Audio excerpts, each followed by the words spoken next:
Hello, my name is Isaiah Sanchez, and the learning outcome I chose to do my mini lecture on today is to identify 6 general performance characteristics typically observable as the motor skill learning occurs.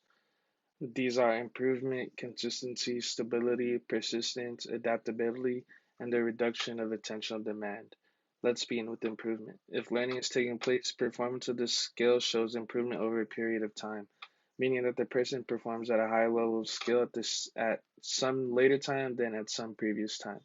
Learning is not necessarily limited to performance improvements, and there are cases in which practice results in bad habits, which causes failure to show improvement, but we will generally consider learning as it involves improvement in performance. Plateaus and regressions in performance are often seen during skill acquisition, though improvements are apparent when learning is viewed over a longer time scale.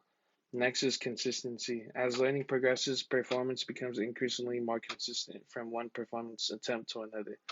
A person's performance characteristics should become more similar, and early on, performance is typically quite variable from one attempt to another, but eventually becomes more consistent.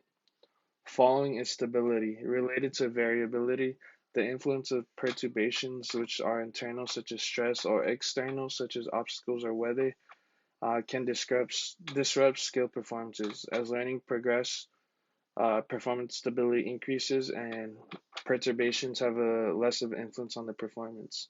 With learning, a person increases the capability to perform the skill despite perturbations. However, there are still limits to the amount of perturbation that a person can overcome. Now we have persistence. The improved performance capability due to learning is marked by an increasing amount of persistence. As a person improves in learning the skill, the improved performance capability lasts over a longer period of time. Next is adaptability. The improved performance is adaptable to a variety of performance context characteristics. We never really perform a skill when everything is in the performance context is exactly the same each time, and something is different every time that we perform a skill. The degree of adaptability required depends on the skill and the performance situation. As the person progresses in learning a skill, their capability to perform the skill successfully in different circumstances also increases.